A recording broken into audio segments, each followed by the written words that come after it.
Kilimanjaro Safari with a 70-minute wait, but we have a lightning lane, and you put the prams just right hand side of the entrance. Look at you! I can see, very flash. You won't lose that, will you? It's always in your eye. I lose some diamonds on it. And Lil's gone to do the pram. Oh no! Did it with green. What? Magic. Did it light up or not? Yeah. Did it? Let's go.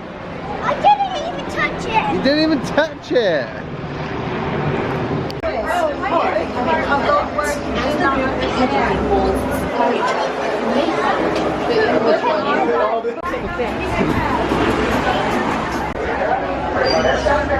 That way? We're gonna do what are we doing? Lacy. What formation are we doing? Lacy, Plum, me. And what?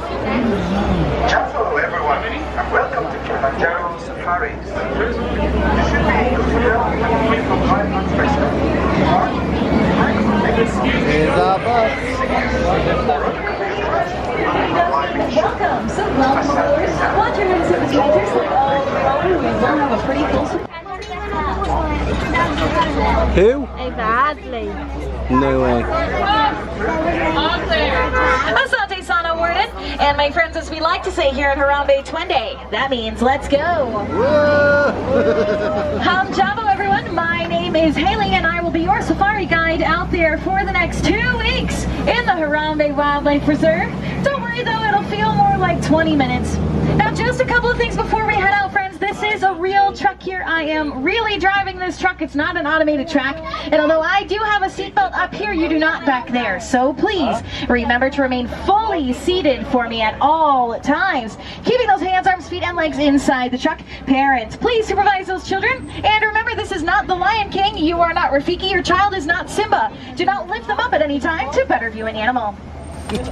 Now friends, these are wild animals out here, so if you do drop anything out the side of the truck at any time, we will not be able to stop and pick it up.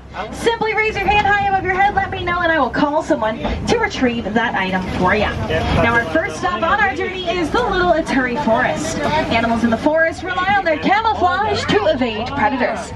Over there to the left, we do have some copper-colored antelopes. Those are bongos. Bongos are nicknamed the ghost of the forest because they are so rarely seen. To the right, there is an okapi. Looks like she's got her zebra party pants on. Now these guys are not related to the zebra at all. They're actually the closest living relative to the giraffe. They have the same prehensile tongue that giraffes have, and they use that tongue to wrap around branches and strip in at 3,000 pounds. Rhinos are heavily poached for their horns. A lot of cultures believe that those horns possessed medicinal qualities. However, that has never actually been proven. Rhino horns are made out of keratin, the same thing as your hair and nails. To the right-hand side, we do have a saddle-billed stork. Those birds can get up to 5 feet tall, and they have a 9-foot wingspan.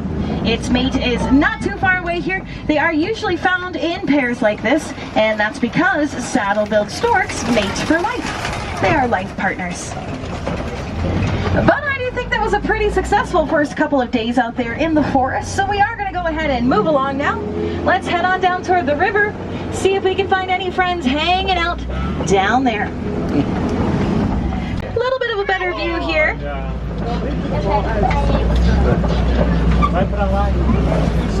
To the left-hand side, much better view of some Nile hippopotamus. Hippos are among the largest and most dangerous animals in Africa. Remember to remain perfect. There we go. Hippos can weigh up to 5,500 pounds. They do spend most of their day in the water. Hippos can hold their breath for up to 8 minutes at a time. So like I said, they can be below the surface for quite a while. Now just a reminder to over toward the west savanna here. To your right, there is a baobab tree there. Now the baobab tree is also known as the upside down tree because it sort of does look like its roots are at the top. Southwest Savannah now. First, over here to the right-hand side, we do have a little springbuck walking around over there. That is a fully grown adult. They don't get any bigger than that. Springbuck get their name because they can spring 6 feet into the air, and they can also leap 13 feet forward. That's known as pronking. Their favorite way to travel across the savannah. We do have some Maasai dravs over here to the right-hand side as well. Maasai dravs are just one of about 9 subspecies of giraffe. Giraffes can get up to 20 feet tall, and they have 18-inch long prehensile tongues. They use those tongues just like the okapi back in the forest to wrap around branches and strip all of those leaves off to eat. We're going to try and get a little bit closer to some more giraffes up ahead. We do have a large tower on the reserve. A group of giraffes is called a tower. So yes, we're going to look for the rest of the tower across the way here. High speeds. Now, speaking of predators, over here to the left, inside of the den, and some hanging out behind the bamboo over there, there are some painted dogs. Now, they got the name painted dogs from their unique calico coloring that they have. And I know that these guys look really cute and cuddly, but these are the most successful hunters in Africa. In fact, they have a 90% success rate. Their packs have 1 alpha male and 1 alpha female, who are the primary breeders for the entire pack as well. Over here to the right-hand side, we do have some Hartmann's mountain zebra. Now, Hartmann's mountain zebra have the smallest hooves of all zebra species. That's to help them better tackle the rough and rocky terrain of the savannah. We also do have some sable antelopes over there to the left-hand side, those brown-colored antelopes. Both males and females have those horns on their head. They can reach up to 4 feet in length. So they are very, very long. They are angled backward. That actually deters lions from going after them because lions jump on the backs of their prey. Another look at the Hartmann's mountain zebra as we are headed past here. You may notice sleep for about 30 minutes a day. And it doesn't even have to be consecutive minutes. Jazz will sleep for 2 minutes here, 6 minutes there, as long as it all adds up to about 30 minutes at the end of the day. They are more than happy. I do not know how they do it. Jazz also sleeps standing up, and Jazz can sleep with their eyes open. Now that one I am just a little bit jealous of. You can see them walking along here. You may notice those knobs on the top of their heads. Those are called ossicones. It's a bone structure underneath the skin of the giraffe's head. They are born with these ossicones. When they are born, they do lay flat against their heads. They start to harden over time into what we see here today. Another look at these springbuck over here to the right, those little guys. Now, they are some very fast runners. They can run into groups of up to 1.5 million. That's a group so large, their migration can actually be seen from space. Also to the right, those animals with those really, really big horns are the Ankoli cattle. Both males and females have those horns on their head. They can be 6 feet from tip to tip. Trees over here, which tells me that we might be headed into elephant territory. So let's keep our eyes peeled once again here, friends. See if we can maybe spot an elephant up ahead. Squirrel, Mom. Squirrel.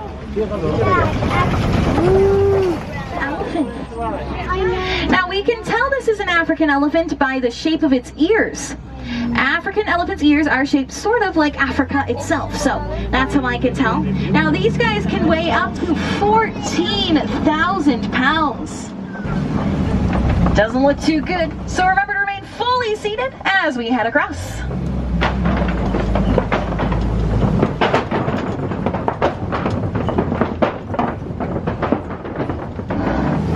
We made it, friends. There are some more elephants over here to the left-hand side. You will notice them flapping those ears over there very, very gently. They do that to cool down. There are a ton of veins inside of the elephant's ears. That gentle flapping motion can actually bring their body temperature down up to 15 degrees. Very, very effective. Now these are all females over here. Elephants run in a matriarchal. Trees up here. These trees can remain leafless up to 9 months out of the year to conserve water. Now I do see some pink friends hanging out over here. So let's get a look at these greater flamingos. To the left-hand side, greater flamingos are the largest and the lightest pink of all flamingo species. And they get that pink color from their diet. They eat brine shrimp. Brine shrimp contains beta carotene. To the right-hand side, that is a white rhino laying down up there. There is a baby white rhino over there, but it's pretty well hidden behind mama there. White rhinos are much larger than the black rhino we saw earlier. These guys can weigh up to 5,000 pounds. There's also a bontebok down there to the right. That is Sebastian the bontebok. And we also do have an ostrich over there to the right-hand side as well.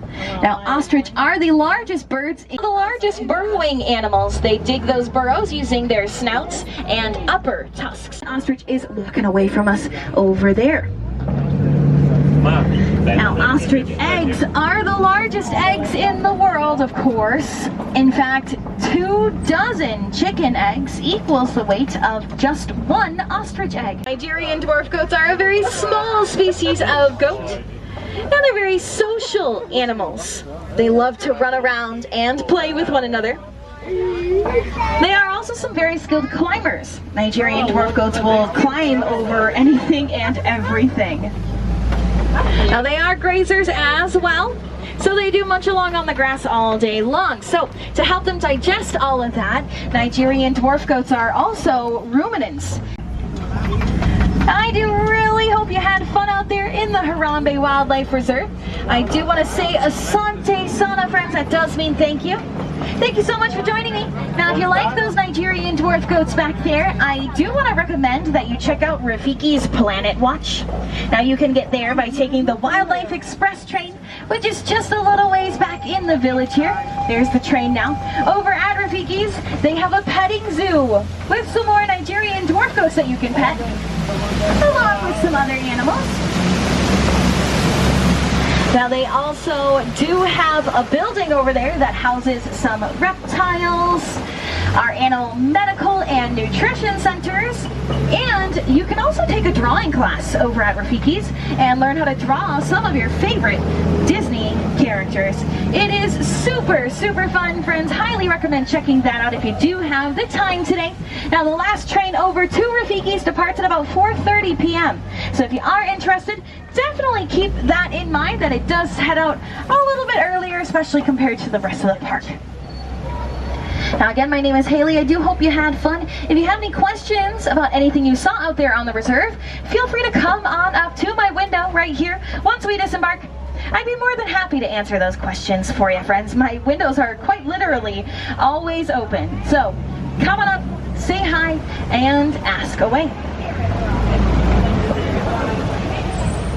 Sad, far too final. So instead, we like to say Kwaharini.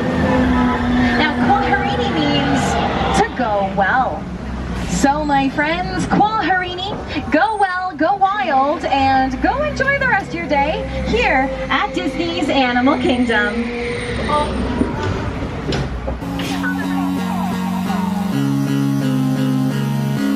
Don't forget to subscribe to our channel. Subscribe our channel. Follow our channel. Remember to hit the notification bell and give us a huge thumbs up. Bam! Bye, guys. Bye, guys.